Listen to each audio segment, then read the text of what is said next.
That person exactly already spoken. That person is free. I didn't ask the question. I said, like, okay, let me get back. You after,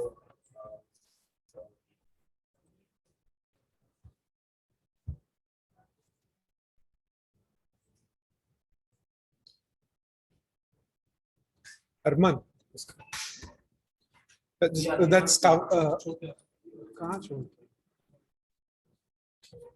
No, you need someone.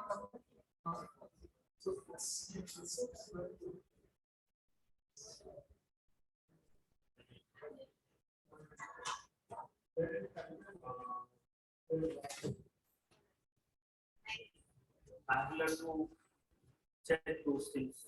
How we will be able to do that. But normally organizations, what they do is simple. They Arrogance. they have to apply. This kind of arrogance will not work in university. But there are people though. The reverses to the project. That's what only everyone does.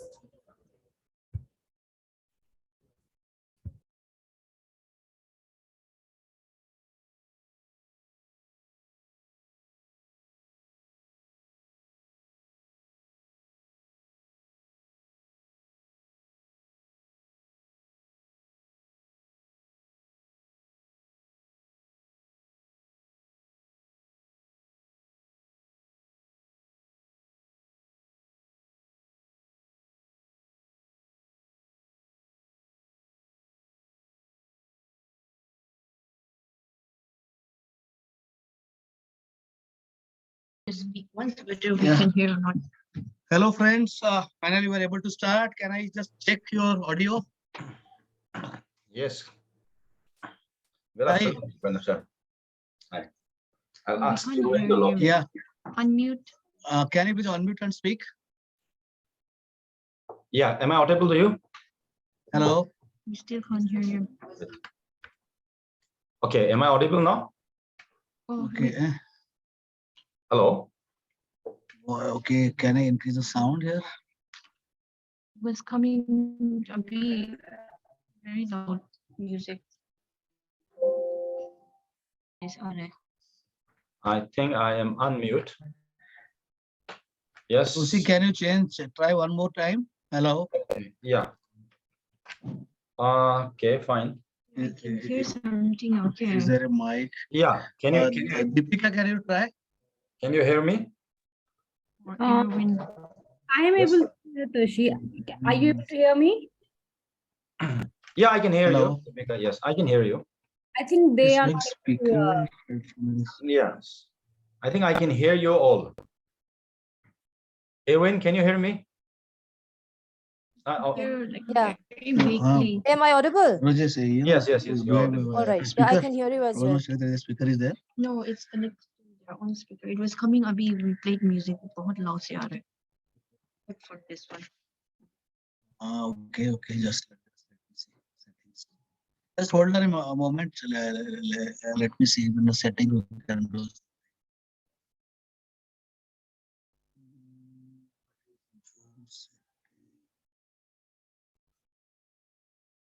Can the other say hi? Speaker. Just to Okay. Hello. select. Am I audible? Can you hear me? Yeah, yes, you're audible.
Arnab sir, we can hear you.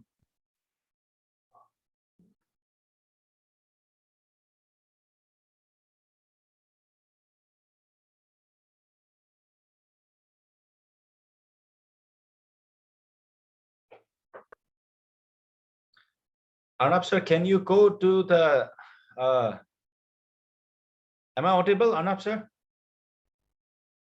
Yeah.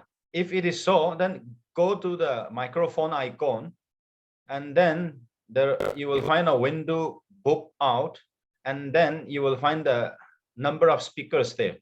So you have to tick mark the speaker of your computer.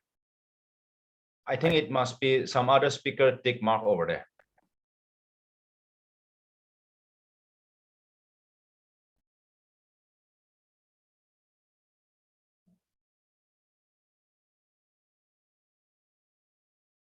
System. Hello. Yeah. Got it. Is it better? Okay. Yeah. No. Yeah. And Chamu has not joined. Yeah, Deepika, can you please try? I got a mail in the morning from Professor Chamo Hmm? saying she has a migraine.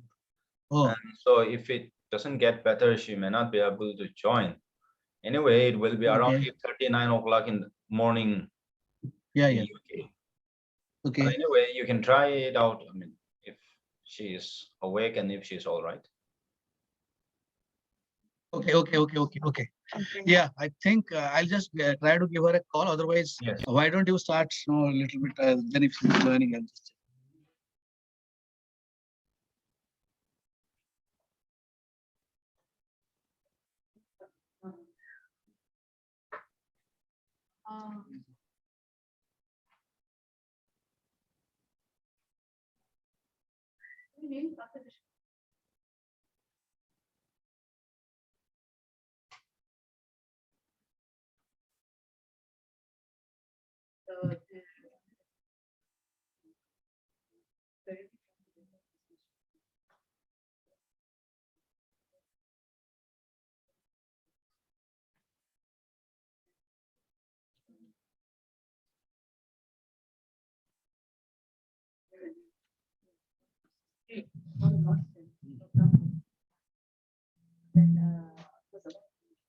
I think Chamu is not picking up the phone. So why not we start? I think because if she is not well, so we can begin with that, and we have a good contingent from Northeast India with us to make it more interactive. Professor Vincent Darlong is here, who was ex-vice chancellor of former vice chancellor of MLCU, and we have also Akaina from Nagaland, friends from Manipur. I have seen some of them. So Mayfias, Namrata. So I think people are there who are working around this kind of customer tenure regimes. So I hand over to you, Toshi. You take over. I think why not you start. So Professor Toshi Ao, she is teaching in Delhi University. He's from Nagaland and has done considerable research on customary law systems in Northeast India with focus on Nagaland, and recently in one of the conference he also presented his work in Nagaland where we were organized, and Deepika is also Ruin and Deepika, they are working with that. So I think Tochi, please take over, and then we see how if I get to Chamu, then I'll ask her to join. Otherwise, I think we can continue. Okay, fine. There are some people here Okay, we're trying to figure it out so that you can see them, the audience. So it will take some time. I would like to share the Please start screen. speaking to So, my screen. sir, can you allow me to share the screen? Yeah, the sharing has been disabled.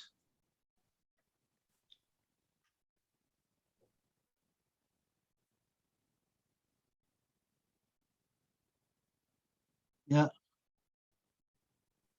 Toshi, are you speaking something? Yeah, the screen sharing has been disabled.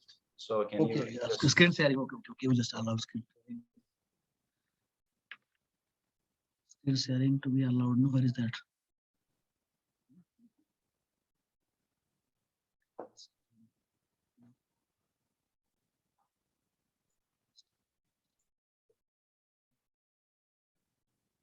Just a minute.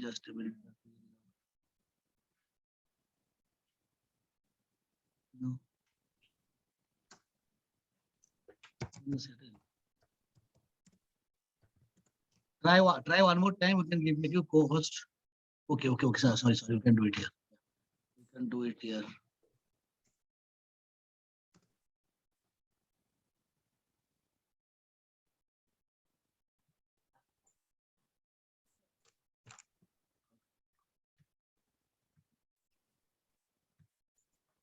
No, we're not the host. Who is the host now? Yeah. Okay. Can you allow others to make? Yeah. No, from your laptop you can do it. So I can do that. No? She's not turned off in this.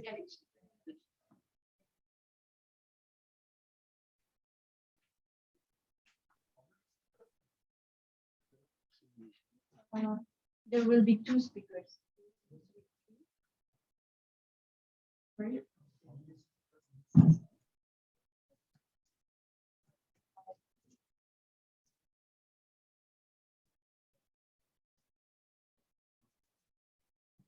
Another question. We can more interactive. Yeah, that's.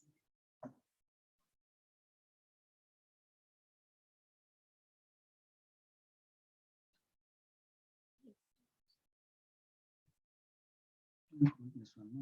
No, this is the. Here.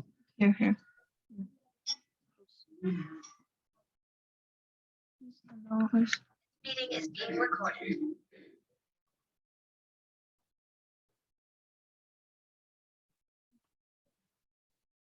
And really from CPU.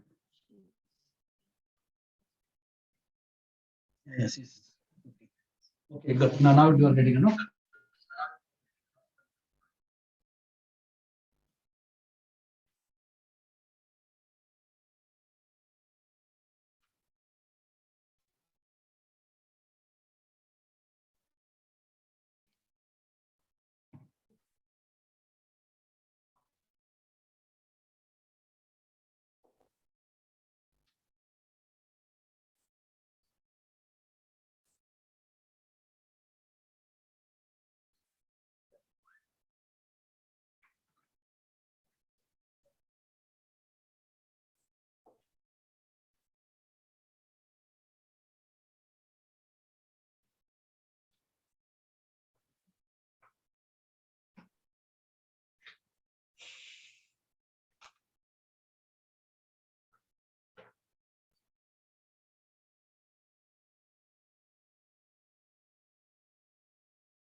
Take with her.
You can try now. I think you have been given the Yeah. Toshi, host ID. you have been given, I'm sorry, Pranab.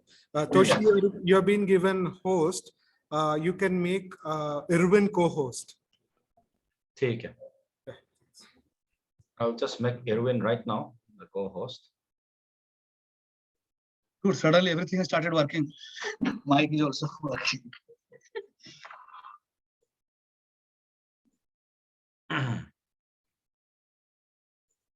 We have been discussing about hybrids. The problem in agriculture.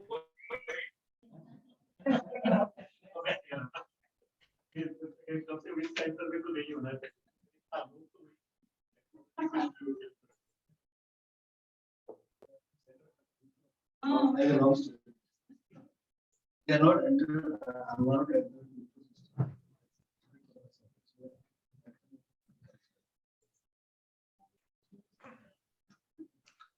Okay, Arnab, so can we start to save some time? Yeah, please, please. Yeah, you can start. Yes, you can start. Okay, so I have made it a very simple title: Land Administration by Primary and Supplemental Authorities in the Northeast India. Why have I made it as a primary and supplemental authorities is because in the northeastern India, we have mostly customary administration, either it be land or any other civil or criminal matters. And the authority, the supplemental authority, which we call as the primary authority, is the village council or the village court as it is called. And in the northeastern states, you will find that the village is the center of all social, economic, and political activities. Without village, you cannot go ahead. And that is why we call it as the supplemental authority, a supplemental authority in the northeastern states next to the formal state government. And that is where I want to focus here on those primary and supplemental authorities in the northeastern India in the management or in the administration of land.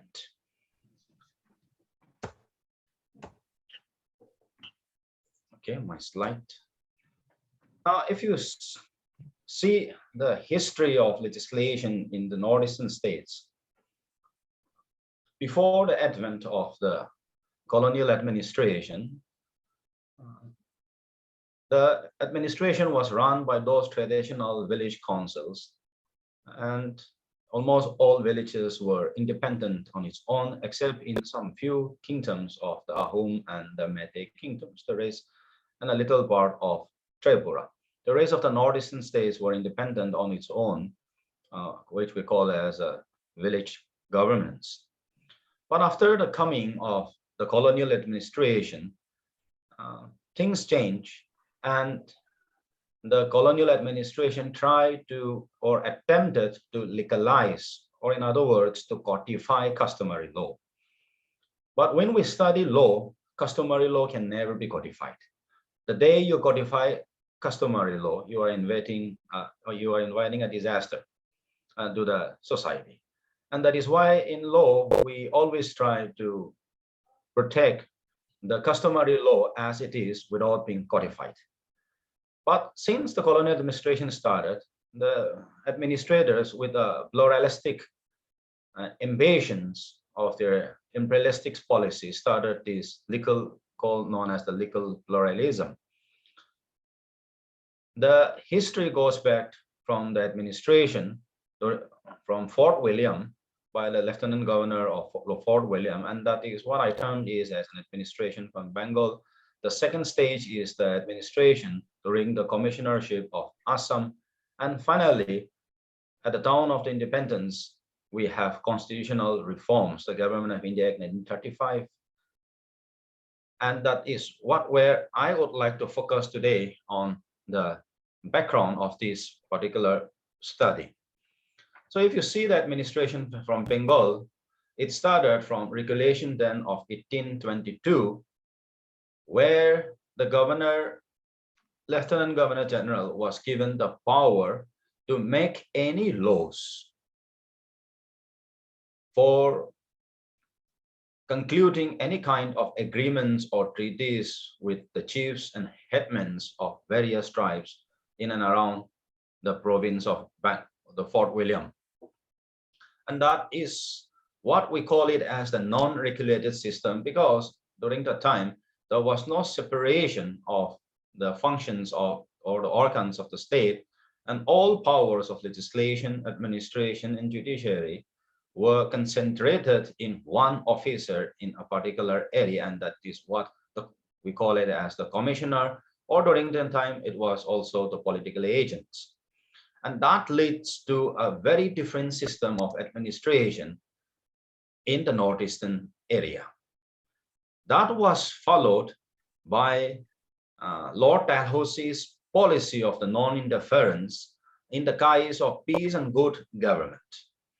And in the Government of India Act 1935, laws were made giving full and fledged power to the lieutenant governors to make any law. And the Government of India Act 1935 legalized those powers of the lieutenant governor to make any law which is for the peace and good government or for the convenience of the administration. And these laws were objected, and therefore there was criticism, but the Indian Councils Act 1861 was passed, and by this act, again, it gives a stronger legal status to the administrative authorities to make law for easy administration, which is again a promotion of legal pluralism. And that it lasted till the Government of India Act 1935. The most important law that we come to see it in the northeastern states is the Garo Hills Act of 1869.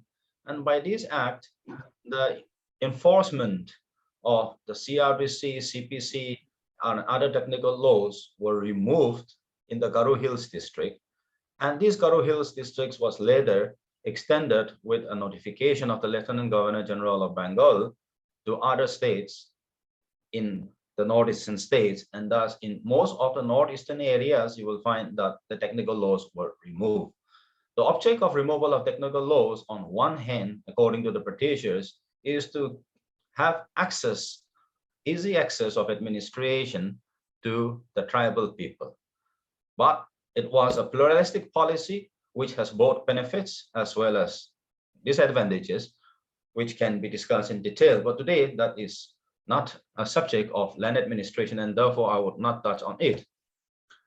Then during the commissionership on the second stage, that is the commissionership of Assam, you will find that the Sechel District Act 1874 was passed, and by virtue of section 3, 5, and 5A of this Sechel Districts Act, the local government were finally recognized statutorily, and it gives the local government to decide which laws to be applied in the particular area. And that is what the codification of the legal pluralism started in the northeastern states, right from the Sechel District Act of 1874. The Sechel District Act, you will not find it only in the northeastern states, but it was almost applied throughout the territory of India in the tribal areas. Then in 1880 and 1884, the Assam Frontier Tracts regulations were passed. In 1880 it was passed, which removed the application of this CRPC, etc., and for other technical laws in the northeastern states. It was amended again in 1884, and the remaining portion of the areas which was not covered by 1880 were inserted, and the technical laws removed from the northeastern states. Then followed by the constitutional reforms of the 1915-1919. So the Government of India Act 1915 was passed on the recommendation of the Chelmsford reforms, but it was not satisfactorily, the Government of India Act 1915 was enacted, and therefore some certain amendments has to be made, and in 1919 certain amendments were made, and the major portion happening in the northeastern frontier tracts of the colonial India. And there, the backward tracts right? Those areas in the northern states were being termed as backward tracts, and a separate policy laid down by the Government of India Act 1919.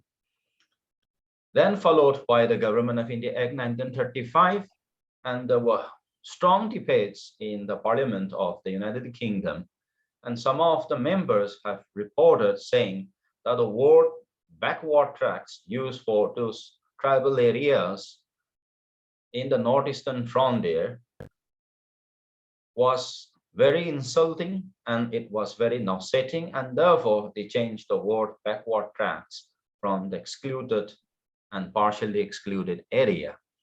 And because of this, almost all the hill tracts of the northeastern states were declared as the excluded areas, and separate laws made accordingly to the customary traditions followed in those areas. After the independence of India, the sixth schedule to the Constitution of India was adopted. The subcommittee headed by the Premier of the province of Assam, Shri Bordoli, submitted a report under the Minority Fundamental Rights and Minorities Commission headed by Sardar Vallabhbhai Patel to the Constituent Assembly, and demanding various rights, including the district councils and self-governments according to your own traditions and customary laws, and the non-posting of administrative officers who are non-indigenous in the hill tracts. Various demands were made which were independent, including financial independence. Most of the provisions were accepted by the Constituent Assembly, but they have made a sudden amendment in the draft which was submitted by the Bordoli Commission. And finally, the sixth schedule of the Constitution of India was enacted, giving special autonomy to the northeastern states by self-governments known as the Autonomous District Council. But this sixth schedule was not applied in many of the hill districts of Assam because they were revolted from many places that they want to have an independent nation or some other political demands, and sixth schedule was not completely enforced in the hill tracts, and that led to political negotiations of the Government of India and the political groups in the northern states, and ultimately 371A, 371B, 371C, 371J, and 371H were inserted in the Constitution of India by making various political agreements between the respective states and the Government of India. And therefore, if you come especially to the states like Nagaland, Mizoram, Arunachal, Manipur, etc. Manipur, I'm talking about the hill districts of Manipur. You will find that under these provisions, special customary rights protection has been given, including the ownership and transfer of land to these particular states, that no law shall be applied in these states unless the Legislative Assembly of these states approves so by a resolution, by passing the resolution in the Assembly. And therefore, we see that the special provisions, together with the sixth schedule of the Constitution of India, is a mini-major constitution where the people of these lands has been given and complete autonomy of governance according to their own traditions and customs. Now, the problem comes that when these local governments, in other words, the state government as well as the district councils enact legislations, the problem comes of how far it can be accepted in comparison to the sixth schedule and these special provisions of the Constitution of India. And that is what I termed it as another legal pluralism of contemporary times. Now, if you see these primary authorities, who are primary authorities? I'm just taking some around 4 or 5 states examples, like the Mizoram, Arunachal Pradesh, Meghalaya, Nagaland, Manipur. Various laws were enacted during the British time, and that laws were carried forward post the independence with certain amendments by changing the nomenclature of those laws. So either it is Mizoram, Arunachal, Meghalaya, Nagaland, Manipur, Tripura, etc., you will find that the primary authority in administration of justice, when we talk about administration of justice, I do not mean only the courts. I mean the administration or governance of the people, the land, and its resources. So you will find that the village council is the primary or the base authority that governs the land. And therefore, if any activity has to be carried out without the consent of the primary authorities, without the village council, no actions can be carried out by the government.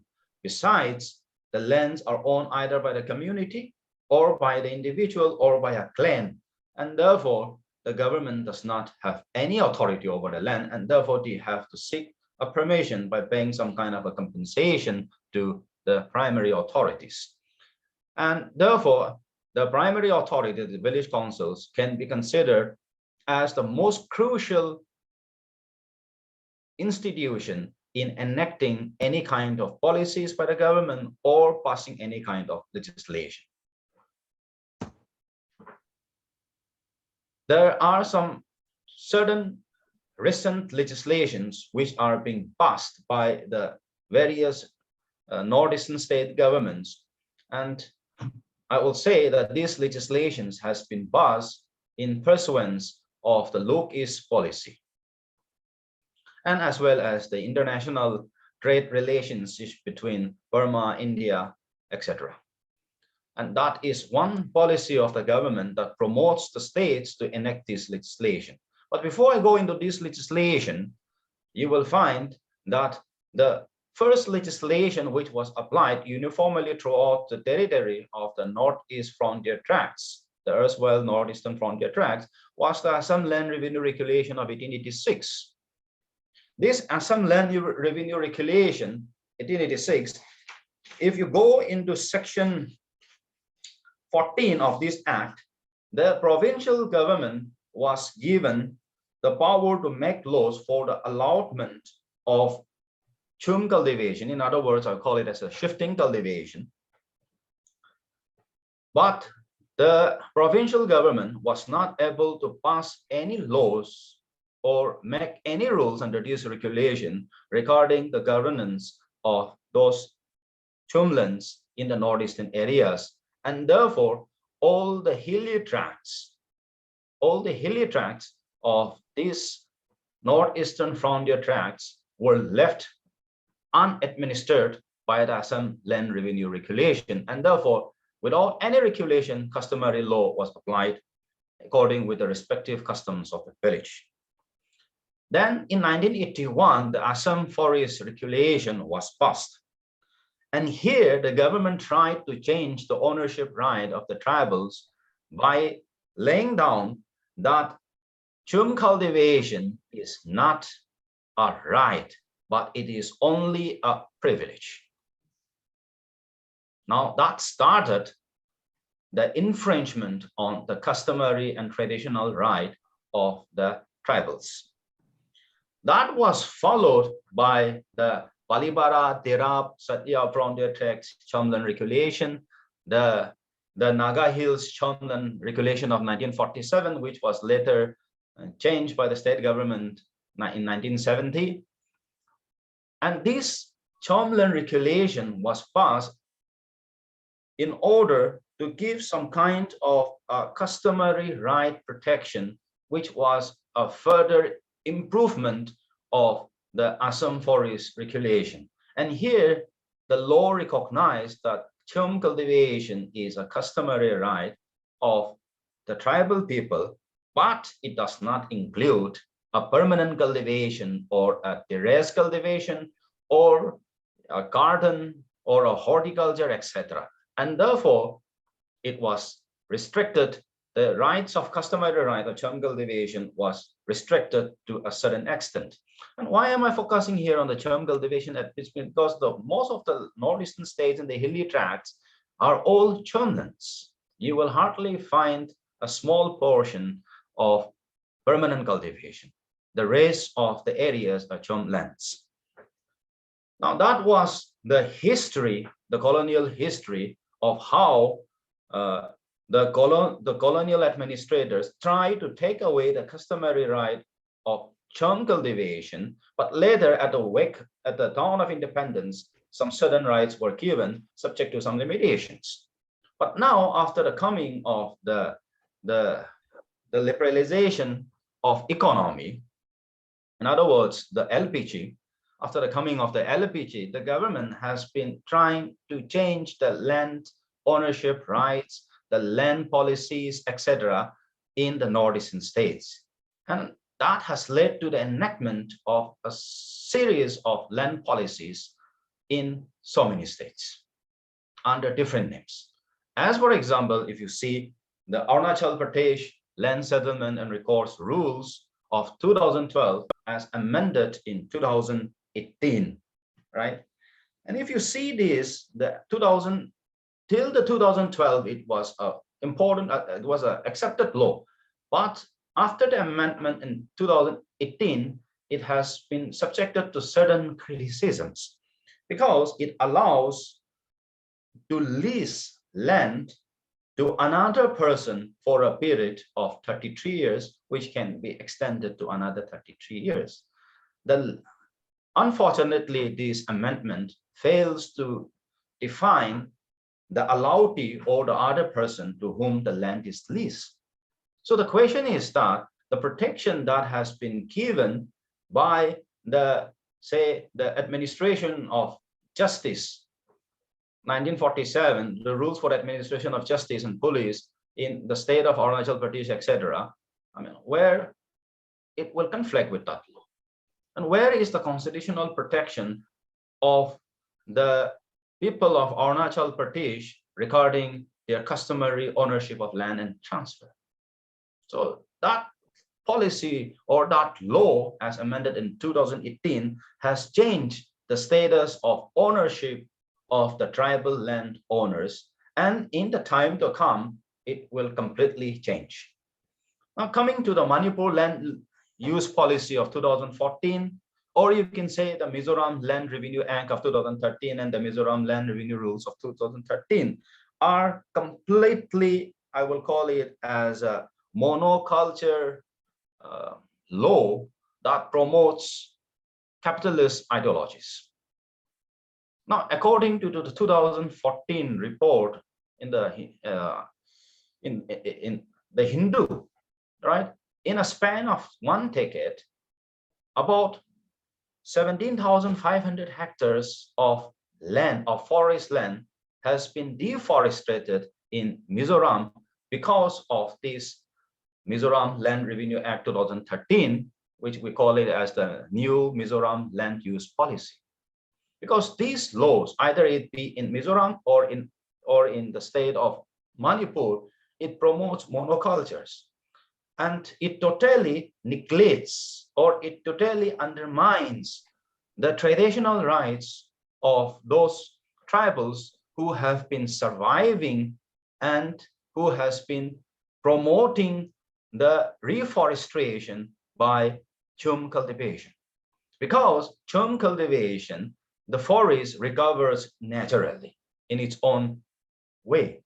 But when we go with these new land policies, either be in the state of Mizoram or in the state of Manipur, it promotes the planting of single crop, like it may be a tea gardens, it may be oil palm, it may be rubber, etc. And that is not in consonance with the definition of biodiversity as defined by the Biological Diversity Act.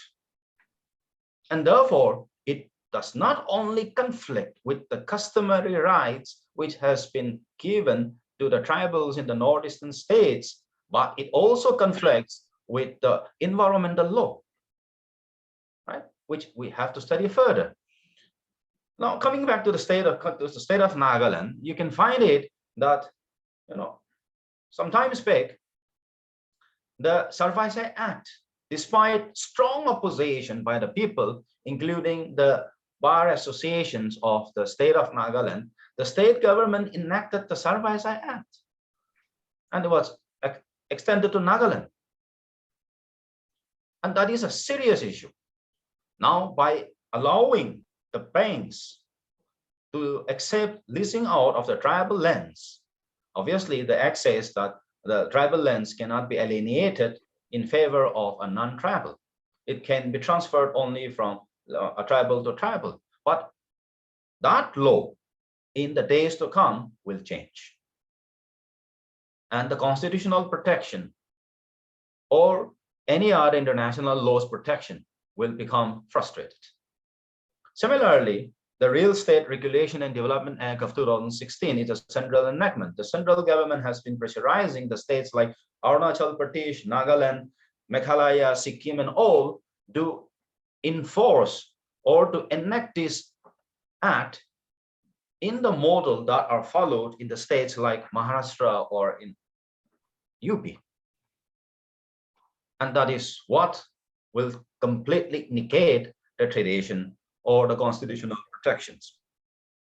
The Khasi Hills Autonomous District Regulation and Administration of Land Act 2021 is another one, a different topic. Now here in the Khasi Hills, they are trying to change the traditional system of inheritance of land. Now this law, if you go into section 2, clause 1, subclause I, it says that allotment of land can be given to any person. And any person means it can be a male or a female. Why am I saying is that because in the Khasi Hills, lands cannot be inherited by male. It always goes in favor to the women. And section 9 of this act of 2021 paves a way that the land will be distributed among the landless tribals. And that has been objected by many women organizations, saying that no, that is a clear violation of the traditional customary inheritance law, which has been enjoyed by the Khasi women since the time immemorial. But it is paving a different way, giving equal inheritance right to the male counterparts. Now, that is what briefly, because of the paucity of time, I'm not going into detail. Now, let me come to the constitutional autonomy of the primary and supplemental authorities. As early as 1875, in a judgment of the Privy Council in Her Majesty, the Queen versus the Pura, it has been laid down. This is a case which arises from the present state of Meghalaya, that the Indian legislature has the power of plenary legislation within its own field. And even the Parliament of the United Kingdom cannot interfere in the power given to this Indian legislature within its field. And that is a very good judgment since 1878 that has been followed by the Supreme Court, that when you have been delegated by the Constitution a certain power, then even the Parliament cannot interfere in that powers of legislation allotted to you. And that is what we have, these special provisions of the Constitution, including the 6th schedule, where the Constitution of India has given the power to the respective states to make laws in accordance with their wishes. And the Parliament of India will not interfere in making any such laws. And that is a point which we have to keep in mind and remember this judgment. Now, in 1967, you will find the state of Nagaland versus Ratan Singh, the Supreme Court, while thoroughly studying the spatial laws in the northeastern states, which emanated from the Sechel District Act of 1874, clearly said that those laws, which are spatial laws protecting the traditional and customary rights of the people, and the technical laws like CPC or CRPC cannot be enforced there, is a valid law, because the Constitution of India has given them the right to enact such laws, or to apply or not to apply any laws which are enforced in other parts of the territory of India. And therefore, you cannot say that if such laws which are not enforced in other parts of the territory of India are not uniformly applied in the northeastern states, you cannot say that it is a violation of your fundamental rights. Right? So that is one judgment which the Supreme Court has given, and we follow it until today. Now, a more recent judgment of 2007 given by the Guwahati High Court in this Longsan versus the state of Meghalaya, right? The question of paragraph 4 and 5 of the 6th schedule were taken into consideration. Now, if you see this judgment, you can clearly find it here that the court which are constituted under the 4th and 6th schedules, that is the district councils or the regional councils as the case may be, are not bound by the procedures prescribed either by the courts of CPC or CRPC, or even include IPCs. Now, that is one where we find that even in the criminal laws, the laws which are applied in other territory of India cannot be applied in the northeastern states when it comes to customary tradition and customary rights. Now, the question of civil, because right from the beginning, way back from the Regulation 10 of 1822, right? Nobody has touched on the civil administration in the northeastern states. They have only tried to regulate the customary procedures as regarding criminal laws. But when it comes to the civil administration, it was left completely free and open. And now with the coming of the liberalization policies, now even the government is trying to codify those customary laws and make those laws in consonance with the other corporate laws which are applicable in other territories of India. And that is where the question of legal pluralism arises. On one side, you give some certain kind of rights to the tribal people, but at the same time, you enact a more stronger law which may take away or which may infringe on your traditional rights. And that is what we mean by pluralistic legislation, right? So now let's go to the Constituent Assembly debates. Now, in the Constituent Assembly, Ambedkar, the father of our Constitution, when the 6th schedule to the Constitution was tabled before the Constituent Assembly, there were various criticisms against the 6th schedule to the Constitution of India, giving the right of a certain autonomy to these tribal peoples. There were some Constituent Assembly members who have even said that it will lead to the creation of another Pakistan, right? That we should not give such autonomy to these people because they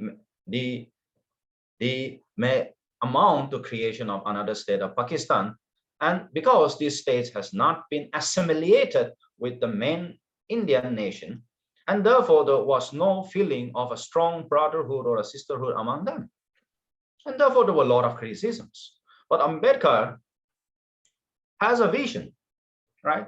And therefore he said that in these areas of Assam, right, the people out there are least Hinduized, or they are a little different from the civilization of the majority of India. And therefore they have a civilization which is based on their own roots and culture. And therefore we need to protect those. And we cannot forcefully take away those traditions and customs which have been there in those areas. And therefore he suggested that why don't we go with a system like the United States and the Red Indians, right? So if you see the Red Indians and the United States, now obviously the Red Indians are citizens of the United States, but they are a separate and independent people and have a different set of laws. And therefore, why can't we have such a law in the northeastern states? Right? And that is what the suggestions of Bengal was accepted, and the sixth schedule was finally enacted, giving the autonomy of self-governance in the northeastern states through the provisions of the district councils and the regional councils. Now we come to the international law, Agenda 21 of the Rio Declaration. There are some certain points which says, like, we should consider the holistic relationship of indigenous people with the land. Right? One of the first agenda of this Rio Declaration is the holistic relation of indigenous people with their lands. The holistic traditional scientific knowledge of their land, natural resources, and even if a development has to happen, an economic progress has to happen, we have to see that it should be environmentally sustainable and recognize, promote, accommodate, and strengthen the rule of indigenous people and their communities.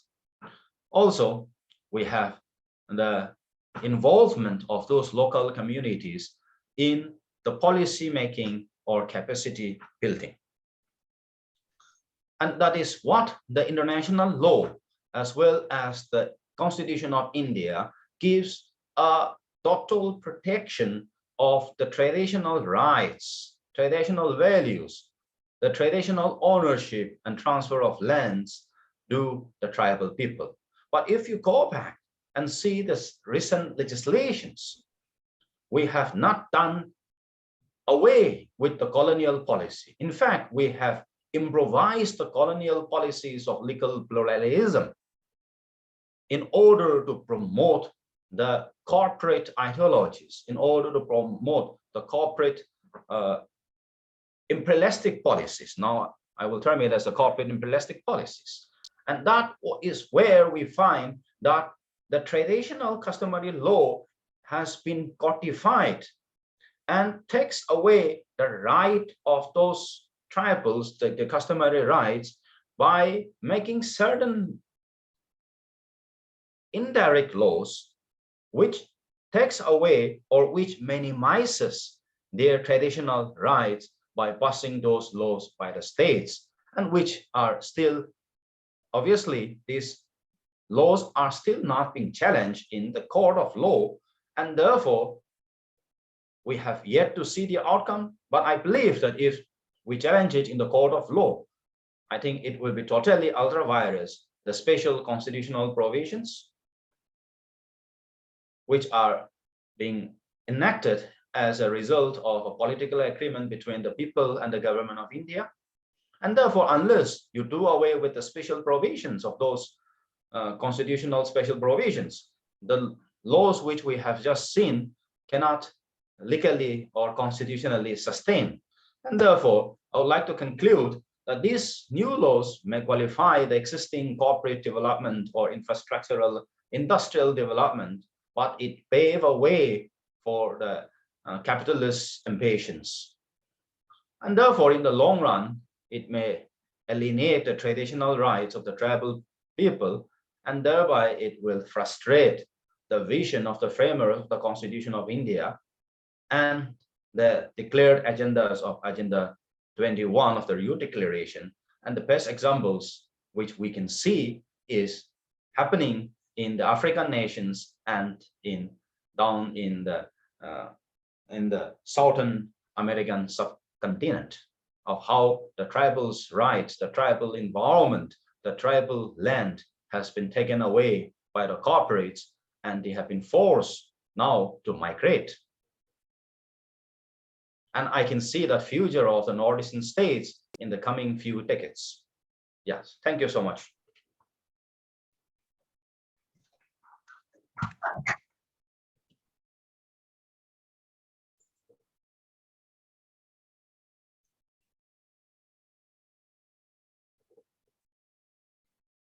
Hi, Erwin, could you please take over? All right, thank you.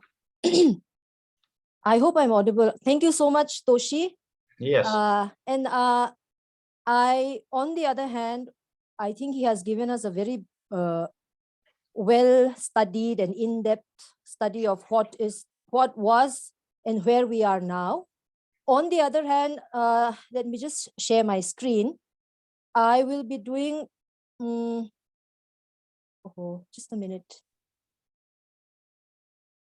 Just a minute. I thought the PPT was open.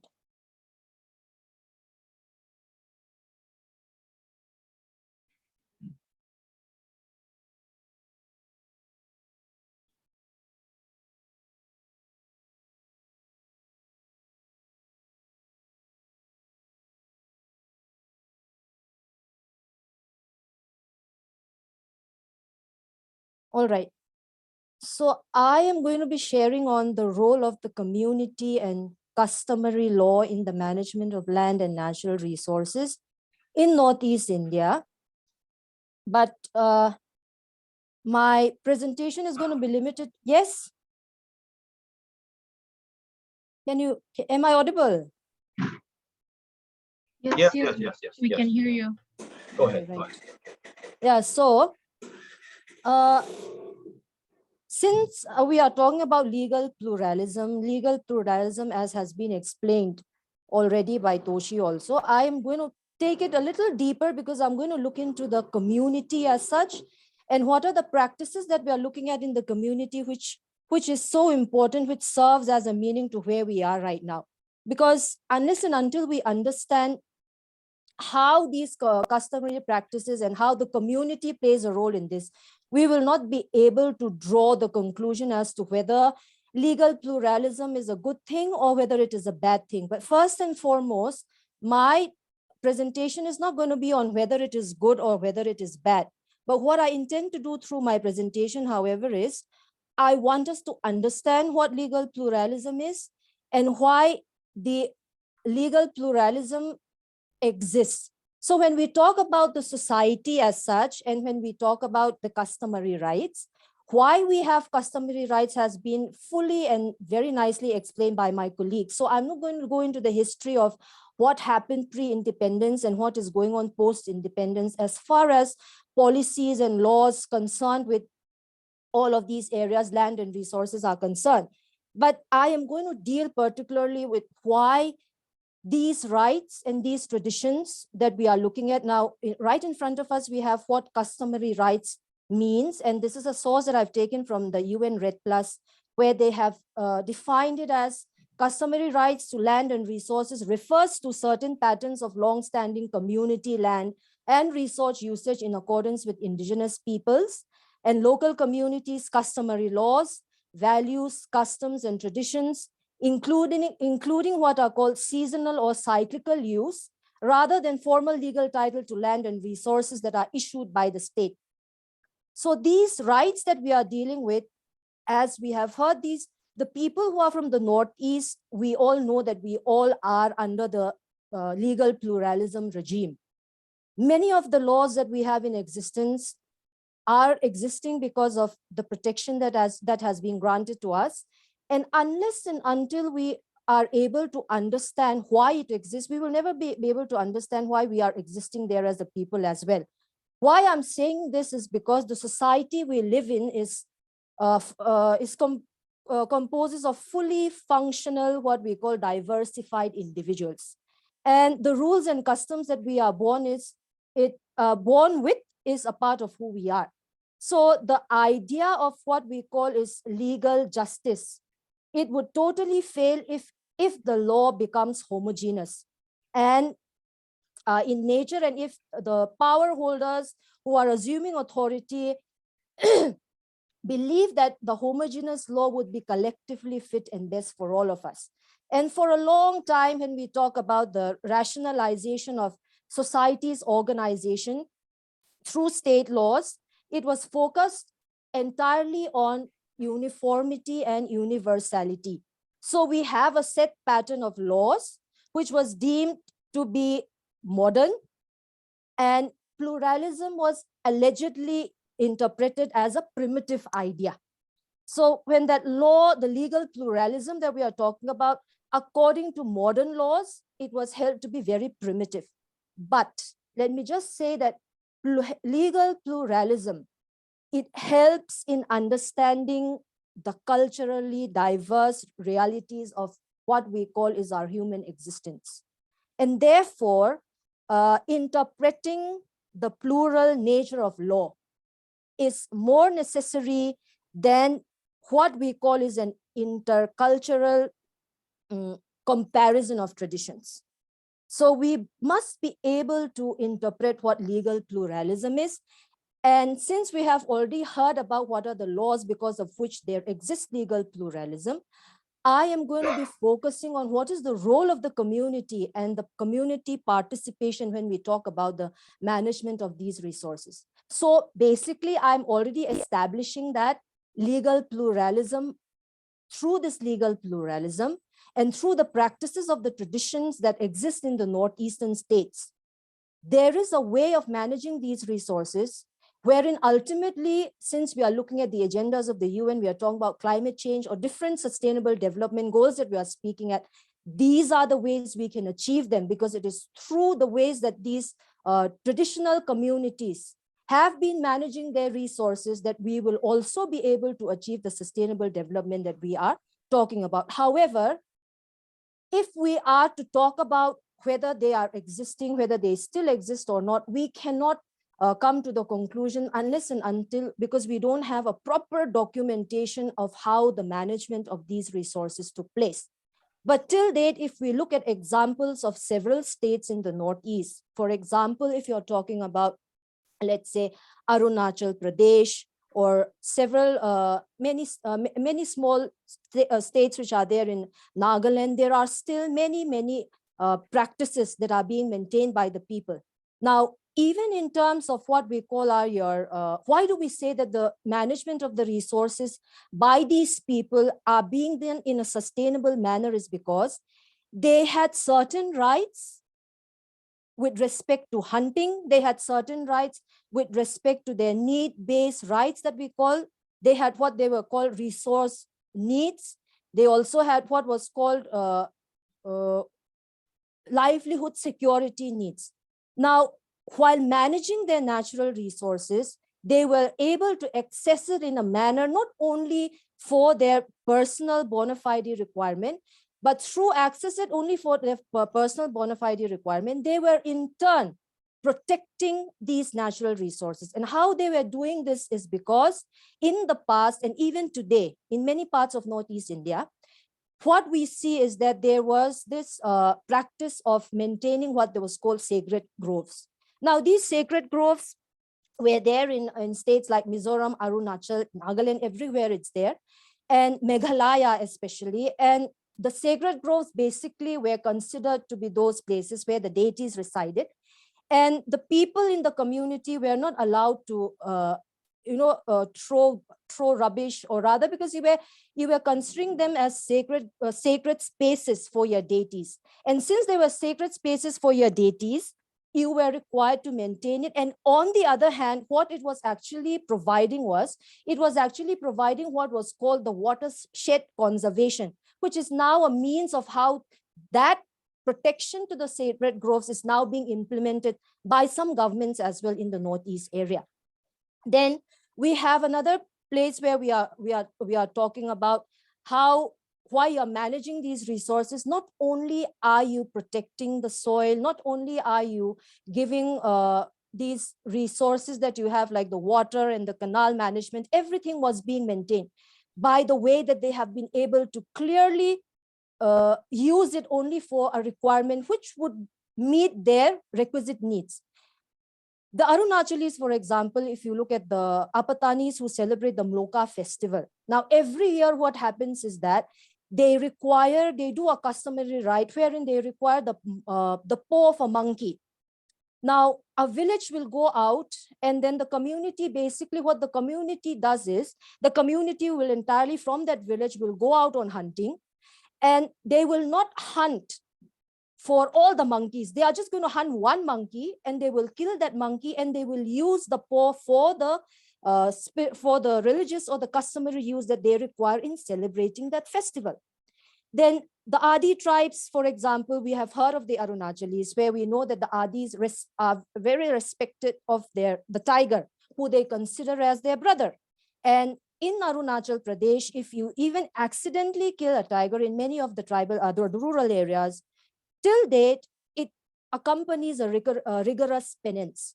So these are, some of the examples on how they have been maintaining their lifestyle for many years. Of course, we are not saying that what actually has worked. These are many things that we have been hearing from people. We have been hearing from there are not much of a documentation of this to say that it has helped in the management of the resources, but in the way that it has happened, it has definitely helped.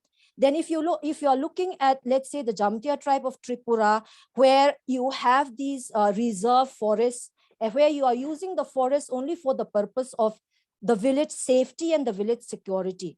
So the Jamatia tribe, for example, in Tripura, they were basically occupying a forest which was near to their village.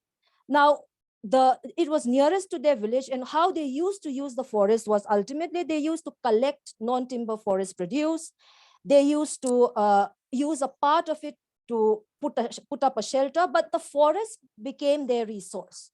Similarly, in Mizoram, since 1872, and now which has been, incorporated in the Act of 1955, we have the concept of what is called the village safety reserves and the village security reserves. Now, what this means is that the forest land that is being occupied by the people in these regions, they are supposed to be used by the people so that it will provide them not only safety, but it will also secure their everyday needs.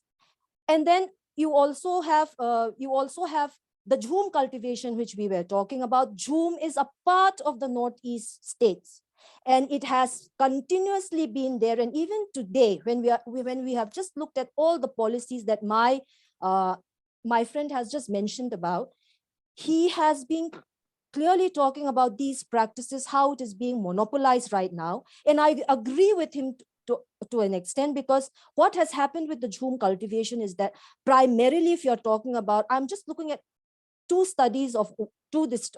district studies that was made in Mizoram, because since I'm from Mizoram, so I'm focusing a little bit more on that, because now in these two districts, you have 72% of the entire district who are not educated, who are living on the economy through agriculture, and their basic sustenance is through agriculture.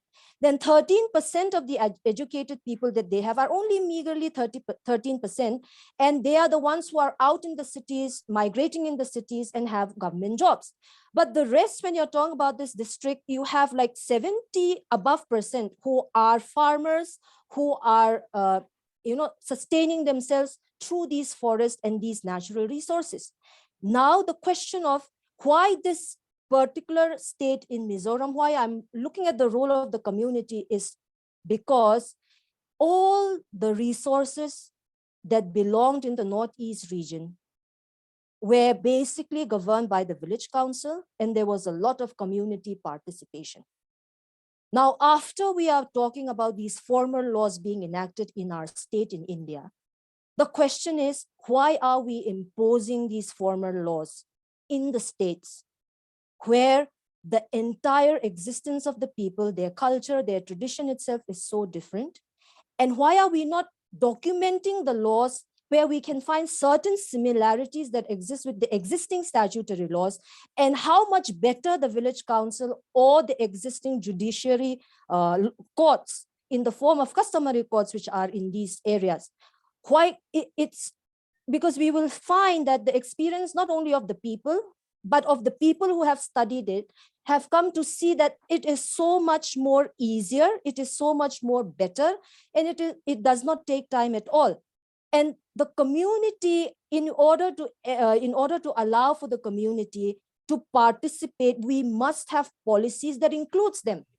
Now, when we are looking at the Forest Act, even of the 2006 Act, or even if you are looking at the 1927 Act, which of course even the state of Mizoram had recently revoked it. There was a lot of hue and cry on why it did that, and all of those other things were involved in it. And then if you are looking at the Wildlife Act of 1972, there are provisions in this act, but only the scheduled tribes of the Andaman Nicobar Islands have been exempted, like section 65 of the act, which talks about the hunting rights of the Andaman Nicobar Islands will only be protected. Why not include the other scheduled tribes? Because the nature of the people here in these areas, maybe today, yes, we are looking at the influx of people in the cities, but the rural areas, which is about 70 and above percentage of the people there, they are still very much focused on what we call is their forest rights, what their land rights are, and we cannot allow them to stop their jhuming cultivation also, because that is the only means that are accessible to them. So if we are even talking about jhuming and taking away their lands, let's look at the example of how they were managed by the people, like in Nagaland, for example. In Nagaland, what had happened was that the jhum cultivation, also the traditional shifting cultivation, is very different by the which is being done by the other tribes. What happens in Nagaland is, because the main reason why the government says that jhum is not right and it is wrong for the people, it is not healthy, etc., whatever. The main reason being that the land, there is a deforestation of land, and then it takes time for the land to renew itself.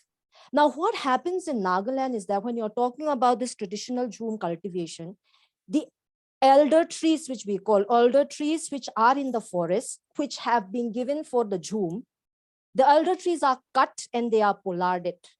Now, the stump up to 2 meters, to that extent, they are cut, and the other secondary primary branches are taken away, and they are burnt along with the slash and burn vegetation once the land has, been used and the farming is over and the harvesting is done. But because the elder trees are being maintained in that particular area, nitrogen, the nodules of the elder tree are formed, and the nodules of the alder tree produce what we call nitrogen, which is very good for the soil again. So in order for the land to cultivate itself better, this is the kind of practice that the traditional people in Nagaland has been following for the past so many years. So if these nodules and these alder trees are always present in these lands, which is being cultivated by the people, there are high chances that the negative point that we are looking at, where we are saying that it is not healthy for the people, it is causing harm for the people, there are high chances that we will be able to regenerate these particular growths that we are looking at. So anything that we are talking about, even if you're going to bring in laws that are going to be profitable to the people, even if you're looking at the Indian Forest Act, because we are particularly looking at land and resources, the Forest Act, for example, does not at all, you cannot say that it takes into account any kind of community participation, the local people being understood for what they are. And then even if you're talking about an act which is the Scheduled Tribes and Other Forest Dwellers Act of 2006, even that also there was a deadline on who should be called traditional dwellers. And then there is a huge issue that is driven by, because it is not going to cater to the people who actually are the traditional dwellers of the forest or these lands. So what are we doing with the enactments of new laws? Are they actually benefiting our people in these communities? I believe that because of the existence of legal pluralism is a way to better understand. And it is high time that we bring the people to the law. And then we also make the people aware of these customary laws, which benefit not only the people who are in these areas, but which will further benefit the majority of the people here in India when we are enacting our laws. Because primitive way of living that we call, that is legal pluralism, it has helped the community to a certain extent. The kind of immunity that has been granted to these people under the constitution, which we have already seen under Article 37A, A to H that we have seen. These are ways of telling the people that you have different traits, your customs are different, and the very difference that is there in the people in the area is what we can bring to the mainstream, through which we can have laws which will be applicable for all. But the uniformity of laws that we are talking about, as long as you are looking at if you're not trying to identify the difference of the people who are in these areas, we can never have an applicability of the law which will suit them. And that is what is happening in these respective states also. If we go back to the legislations which my friend has talked about, these legislations have in fact, what they have done is they have in fact brought in so many things which are not actually applicable for the people. The joint forest management, for example, under the 1991, which was implemented in many of these states, what has it done? The purpose of the joint forest management was to bring in agencies to include the people, but then the people have lost trust in the department, in the state government departments also. Yes, there are many things where there are loopholes with respect to how the governance in each state is all about. But at the end of the day, if we are talking about legal pluralism that exists in these states is going to lead us to a better future, even when we are talking about sustainable development. And whatever I wanted to say with respect to what was there in pre-independence, post-independence, how we came to be known as people within the 6th schedule, my friend has already committed that, and he has done it in a very detailed manner. But my main presentation here was to understand that in these areas, community participation is extremely important. In my state, that is Mizoram, Mizoram has always been a state where none of these sustainable development goals or management of resources that we are looking at, even if people are negative about it and say that the new generation is not very much, is no longer too into it when we are talking about how the traditional values, they are not valuing it. But we are seeing now, even right now, we have a Sailam conservatory, bird conservatory, which has been established by youth. And they were the ones who took up the project. They were the ones who decided to set up this conservatory, wherein you will have the hawks and the eagles, who are, who are those birds which are there existing in Mizoram, where they will be able to identify these exotic birds, thereby conserving these, not only the flora and fauna, but by conserving biodiversity as well. So the fact that the history of the people depended entirely on the community till today, that has been what is so extremely precious for this Northeast region. And people do not live in isolation. The entire community, the entire people are involved in any kind of exercise that is leading to either sanitation, health measures, whatever it may be, and the participation of each and every person is important. Gender-wise also, if you look at it, even the females participate in any kind of a small menial thing, even with respect to agricultural lands. So the nature of how the participation of the people, the role of the community is extremely important. And if we are going to bring in, even if the state government is going to bring in certain policies or even acts that is going to apply to the people, it cannot be something that is going to monopolize the land. Neither can it be something that will take away the entire participation of the people. The people must be involved because the people know their land. The people know how long and how far they will be able to manage their reserves and these resources. So in order for us, as in how we want to achieve what we call is our sustainable development goals, or the conservation of biodiversity, whatever goals we are trying to achieve, we should in fact be learning from these communities and implementing what is important in understanding our lands, the governance of lands, as well as in managing the resources. So I have just given a very brief few things that I wanted to look at, because this is all about the role of the community and the role of the traditional law, or the traditional customary laws that prevail, and the state laws that we have. And it is high time that even for the management of resources, can we document them so that we can make it applicable for people in the larger way, since we are talking about sustainable development goals? Because unless and until we have something in hand, we cannot just tell people that this is how it happens there, this is how it goes on there. There needs to be a documentation. We need to amend statutory laws to incorporate the unique position that customary law holds in the northeastern region. So we cannot leave the customary law behind. Then the recognition of customary law is being done by many of even the highest judiciary that we have seen. So likewise, from a legal perspective, even if we were to challenge any of what exists within the customs of the people, then I believe with the latest judgment that we have heard, the Longsang case of Meghalaya, I am sure that there will be heavy chances that our courts will always deem the customary laws, even though we have Article 13 in the Constitution, which talks about that, because the vision is that we need to ensure that these people are given their identity, and our identity involves community participation. Community participation has been the role on management of resources as well. So I would just like to end with this very small sharing that I've done, because I just wanted to focus only on the limit of what we have is the management of resources. Thank you very much.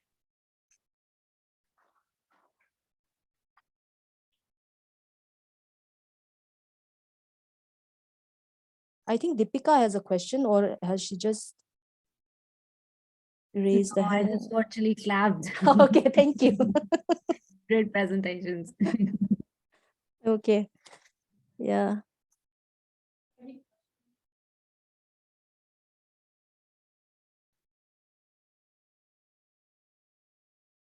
I think if there are any questions, we can take maybe 5 minutes. Yeah, because we have gone a long way also. Yeah, we are going ahead of the time and can. I think they can hear us. No? Yeah, Can I you can hear hear you. us?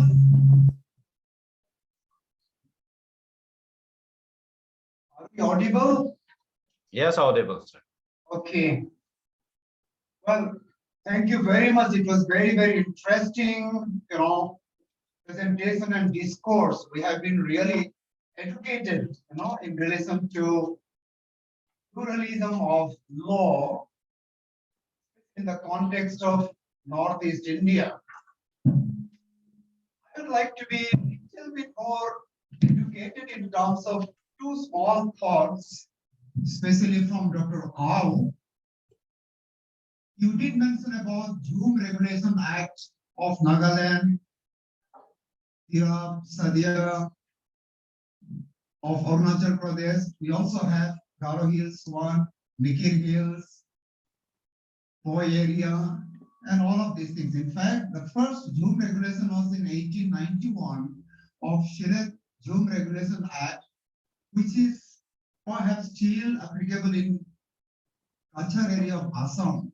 Now, this Zoom Regulation Act really gives us right over Zoom. However, application of these rights at the grassroots level in terms of customary responsibility seems to be very, very weak.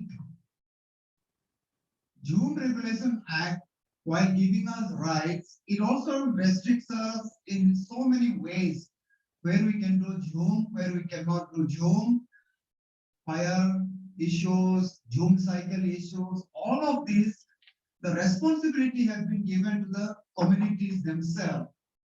Now, how do we strengthen communities' understanding and application of this grassroots law at the community level? Whether there could be enough research, how do we go about it? This is one, areas we would like to be educated. Strengthening the grassroots responsibilities on customary rights, say on Zoom land. Similarly, say in Garo Hills, you have the Garo Hills Forest Regulation Act 1958. There are others also in other district council areas. One of the things is to create or establish village reserve forests.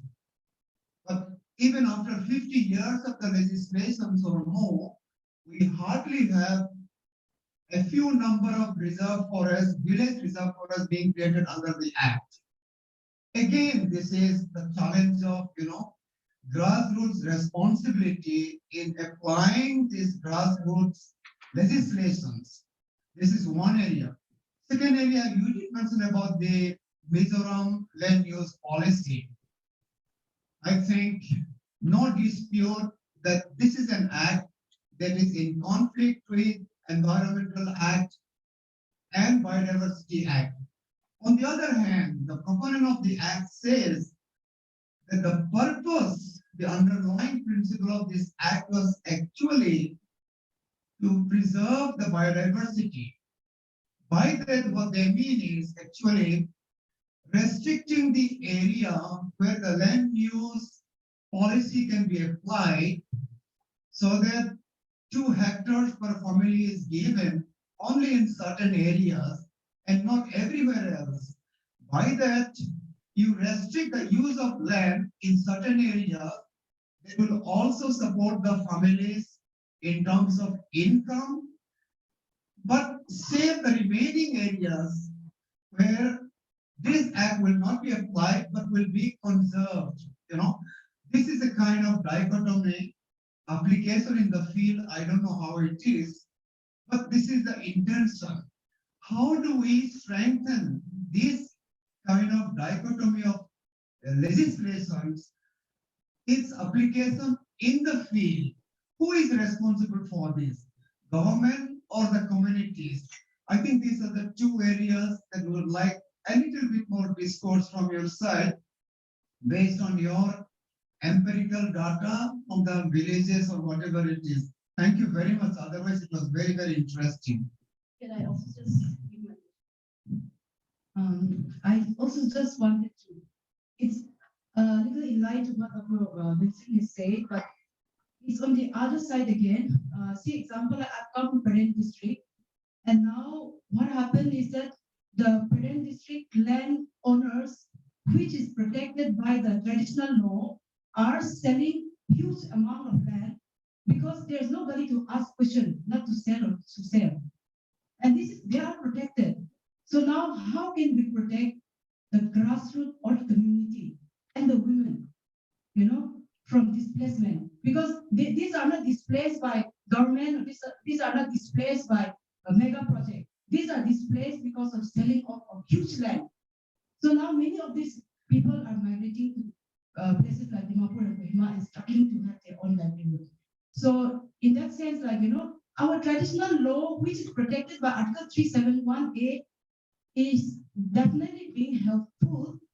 But on the other hand, the larger mass is also suffering because that law is being protected and people are misusing the law. So I don't know if what way to think, but then I just wanted maybe both of you can respond because even man was talking about the community and Yes. Yeah. Am I audible? Thank you. Okay, let me first answer Sarah's question. The strengthening the existing laws, either it be in any place, the northeastern states share a similar law. When it comes to legislative drafting, all the states in India, we will say we try to borrow the concept from each other. Either it be a municipal law, or either be an environmental law, or either it be a procedural law. Except the customary law part, we always try to borrow from each other, and we also always take the precedence from the colonial enactments. Now, in whatever states, maybe some states got straight away from statehood from the state of Assam, some were under a union territory, some few states were under union territory for a certain period of time and this statehood. But when your statehood is given in any way, whether from whichever status you become a statehood, the state always pass an adaptation order, right? We have to go and see the adaptation order first. That to what extent the state, while enacting that adaptation order, has adopted the colonial legislation as well as the central legislations. Number one. Number two, as you say, if we try to strengthen the existing law, right? If we try to strengthen the existing law, we have to see that whether those erstwhile laws which has been adopted by the present state government, immediately after the statehood, which has been adopted by the state, whether they have adopted in the form in its originality or whether they have adopted with some certain amendments. Now, obviously, it is the will of the legislature to change the law, but there are enough of legal precedents declared by the judgment that you cannot depart away from the original object of the original legislation. And that is where we have to see.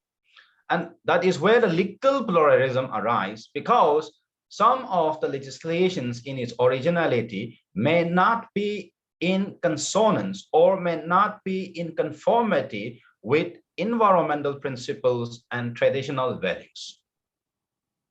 And therefore, it is for the state to repeal that law and start a new enactment. That is one option, to strengthen the laws. But if you want to strengthen the existing laws, that I have explained the problem of legal legislative procedures. And therefore, if you make an amendment straight away, which is a departure from the original enactment, then obviously if somebody challenges in the court of law, the court is going to declare that amendment as ultra vires. And therefore, a new legislation, repeal the old legislation and come up with a new legislation. That's the only option left. And that is what the problem arises, that because of that, there are new legislative enactments in the states like Mizoram, Nagaland, Meghalaya, almost all the states. But when the legislature enacts that legislation, they are not enacting in a way which is acceptable to the traditional way.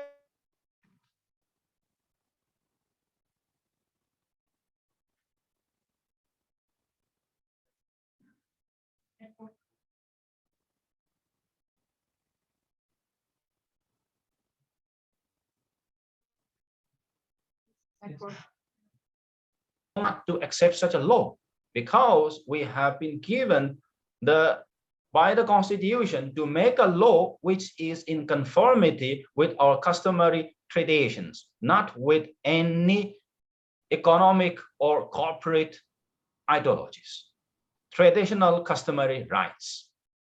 And that is what we have to focus. And therefore, the only way to strengthen the existing law is to make a law which is in consonance with the current tradition and customs by balancing the conflict of interest between your present infrastructural needs and protection of environment and traditional rights, which obviously is a very difficult task, but there are no sufficient legal research is being done while enacting such legislations. And that is the problem. And therefore, you have to strengthen that part. I'll come to the second question. I think, am I answered your question, sir? Fine, I think it's okay. I think these are all subjective in the sense its application, the way how we see in different states, in different communities, are always, work in progress. My main question was basically, although these legislations, community-based legislations are supposed to be implemented by the communities, when we interact with the community leaders, whether it is the village council in Nagaland or the Nokmas in Garo Hills, or even in Mizoram, the village council does not seem to be knowing much about the Jhum Regulation Act. Or even the Nokma, who is supposed to be the custodian and implementer of the Jhum Regulation Act, has no idea of the Jhum Act. How do we actually, you and me as an educational institution, or our colleagues in the NGOs, how can we support the government to take this legislation to the communities so that it benefits them, you know? For example, the Garo Hills Zoom Regulation Act is so beautiful. It tells you where you cannot do Zoom, where you should do Zoom, how you should determine the fire line, how you will do, you know, X, Y, Z activities. None of these are done in practice. Our main worry was, it was enacted in 1954. Today we are already in 2023. None of this has been really, you know, applied the way how it should have been applied in letter and spirit. Time has come to engage more and more, both with our legislature, our representatives in the legislation, community leaders, to really apply this at the grassroots level to benefit us, so that we can protect our forests, our biodiversity, our water, and our animals, you know, and also people can live in peace with prosperity. So this was the background of asking these queries. Yeah. I mean, like, I have already tried to touch it, but like was not able to explain you in a very elaborate way. Let me just try to explain it in an elaborate way. Now, if you see this Chamlan Act, whatever act it may be, either it be this in the Palipara side or Tirap side, or whether it be in the Poro districts or Naga districts, or in the Losai Hills or in the Khasi Hills, etc. All laws are uniform. But if you see those Chamlan regulation, you will not find the involvement in the policy making, the grassroots level, that is the village courts. In all the legislative enactments in the northeastern states, you will find the deputy commissioners, the additional deputy commissioners, as the topmost authority in taking a decision at the local level. And therefore, the policy of the state, in order to promote or not promote, rests with the deputy commissioner and the additional deputy commissioner or the extra assistant commissioners in the subdivisions. And that is where the act plays a pluralistic policy of giving some certain rights to the tribal farmers. But at the same time, when it comes to the implementation of the policy of that act, it is totally in the hands of the state administration. And that is where we talk about legal pluralism. And that is where the problem is. And that is where you will find that local communities are unable to get involved. And therefore, such legislations, and that is what I am saying, that these legislations has been carried forward from the colonial ideologies, from the colonial legal pluralistic ways, and which we still continue. So that is where the mystic lies in the law. So can I just add on to that, because there is just one area, because if you're I know we're only talking about the land and resources, but since you're talking about involving the grassroots, there is one very important area that I'd like to look at, which, because we are talking about commodification of these cultural expressions, etc., wherein we have the IPR laws, for example. Now, if you look at Assam, there is one way, because we are talking about the codified law, how it is applicable there. But one way how the promotion of these enactments can be done is like through an NGO, even if it's through the initiative of the government. But yes, we need to be very, very involved in it, because we know that the enactment exists.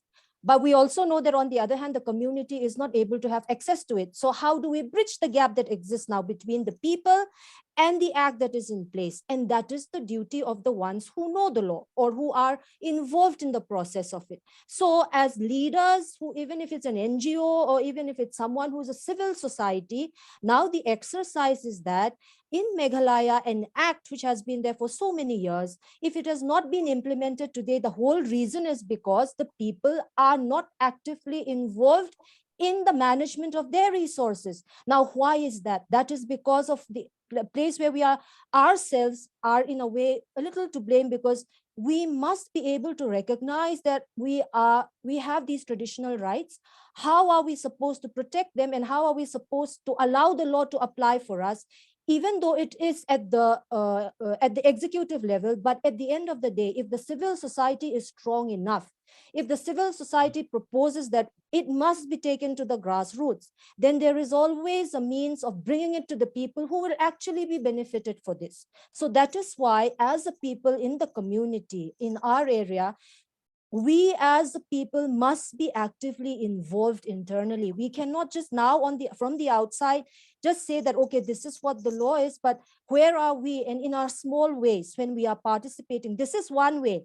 But the activity, because this is not something where we will be involved, but when we are involved in it, maybe as a teacher or as a professor or a civil society for that matter, that's how it will actually reach the people to whom it should reach. If it does not reach them, there is no requirement of any policy or any enactment, because it's not going to benefit the actual people it's supposed to benefit. And that is where we are suffering right now, or where we are, at that end. And the other answer with parent district also, it's the same thing. The same thing is happening in Mizoram, because in Mizoram, what is happening is you're giving lands for railway, construction of railways, because the policy is saying that we are going to bring in this means. Now, in the areas where the construction is happening, people are selling their lands and they are getting money. Now, that is a part of modernization, and that is a part of the development process. Yeah, Irwin, So, I would like to add something here. please. I would like to add something here. Now, let me conclude it, because like the Biological Diversity Act 2002 delegates the power to the respective states' government to make policies, right? And every state in India has enacted the policies and the rules on the Biological Diversity Act. Now, if you see, many states in the northeastern states have enacted such legislations involving the customary authorities now.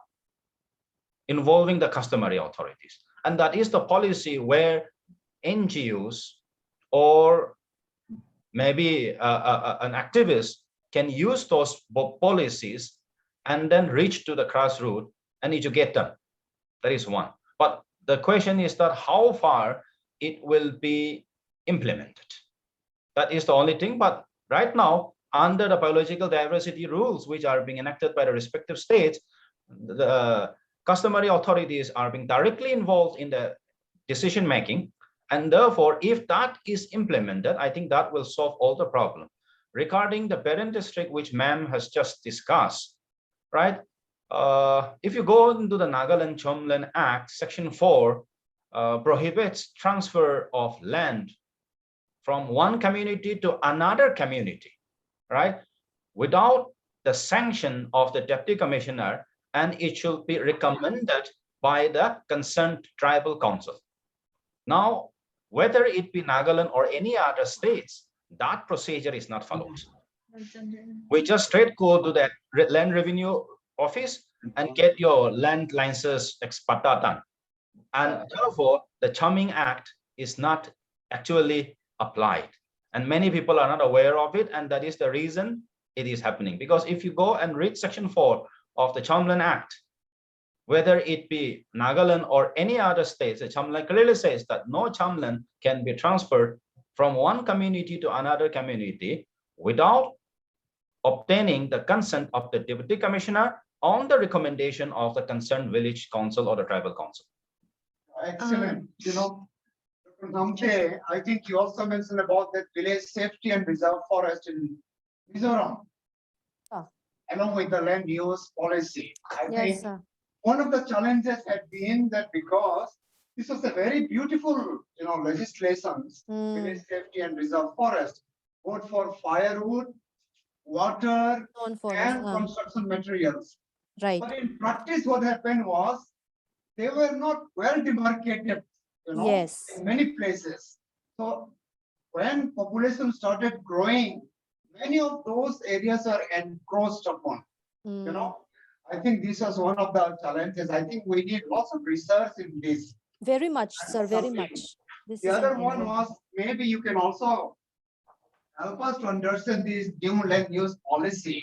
The practical problem which was there because shifting cultivation was being done everywhere and anywhere, which needed practical solution.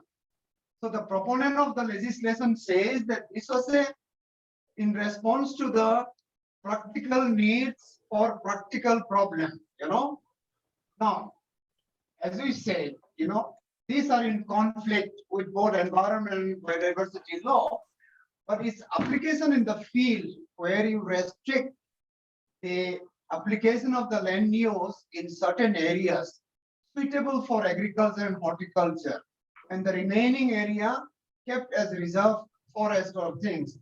How do you see this as a kind of balancing act? I mean, mainly from the community perspective, not just the law in itself, but if this is applied properly at the community level, where you identify the suitable land for horticulture and agriculture, and you use the land use policy, where I am told a family is given 2 hectares area and they're supported to develop the land, how do we see this kind of legislations, Yeah, as a balancing act, both for for the interests of environment the and community. Yeah. development? Sir, the new land use policy was in 2011 that it came in, and it is one of the main, what do you call, the manifestos of the government, any government. So today also it is still being continued, no doubt. And the reason why it was brought in the first place was to do away with the jhum cultivation, so that the communities will have a way of tilling their lands in a manner not only for jhum, because it was causing degradation to the forest, one thing, and the aim of it was that you will have 70% of protected dense forests, and 10% will be kept for what they call was community reserve forests. So that was the basic aim of this land use policy. Now, after its implementation, what has been seen, because there have been researches done by the UN RED agricultural research institutions. And this new land use policy, although there are many families now who are benefiting from it, but there is still a very much lack of awareness in many areas. And even though the horticulture department has now brought in seedlings and saplings for the use of these people, the focus still by the rural areas, many of them is still that they are still so, because the mind has not been able to take them away from that jhum thing. So they are not ready to cultivate one crop on a land that you're being given. And there is a manipulation of sorts also by the people who have acquired these lands in many places. And the lack of awareness that is there amongst the people is one thing. And ultimately, they are going back to that same usage of the land that they had, because even with the gas, the LPG, which is there, which is being provided in the rural areas also, the gas itself is becoming a huge factor, because many of the families don't have enough resource to be able to bring another gas. So they sell their gas, which they have got freely on a subsidized rate. So when you are looking at the balancing the interests, which is being tried through this NLUP, I will say that as of now, because it's 2011 that it was brought in, so 10 years, 10, 11 years, it has benefited certain people, communities in the rural areas, but not to the extent where we believe that it is actually balancing the interests of the forest also, because many people are not yet ready to cultivate only one crop. Where we have seen is where they started it now regarding the these crops being brought in for sale. Again, there's a difficulty of distributing it. And therefore, the villagers are not able to focus only on one crop, whether it's coffee, whether it's turmeric, or whether it's ginger. So all these things are, have been found out. That's a positive thing. If they are focusing on many crops, that's a positive thing. So no, but one particular farmer only dealing with one particular crop. So they believe that that is not going to benefit them, because the distribution area is less again. So when they are being made to do that, they are basically, thinking that this is not the best use for them, and they would still prefer to do different crops and then using for themselves as well, because that is the mentality of the people for so long. So three-fourth population has, in generation or from generation to generation, that was the Jhum thing that they have cultivated. Let's see in the coming years whether it will continue to benefit, because people were looking more into the monetary kind of benefit that they found under the NLUP, because the government had promised them a certain amount of money as well. So that is how it has been happening. Yeah. Thank you. Hi. Yeah. Thank you very much. Thank you very much. Thank you. Thank you to every one of you. Yeah. Sorry for engaging a little longer. Yeah, we're way past time, half an hour extra, but I think everyone had a really good time learning from both of you. Thank you so much for your time and sharing your knowledge and experience. Thank you, everyone. Thank you so Thank you. much. Thank you. Yeah. Thank Thank you. Okay, thank you. See Thank you. Bye you. bye. Bye bye. Bye bye bye bye bye bye bye.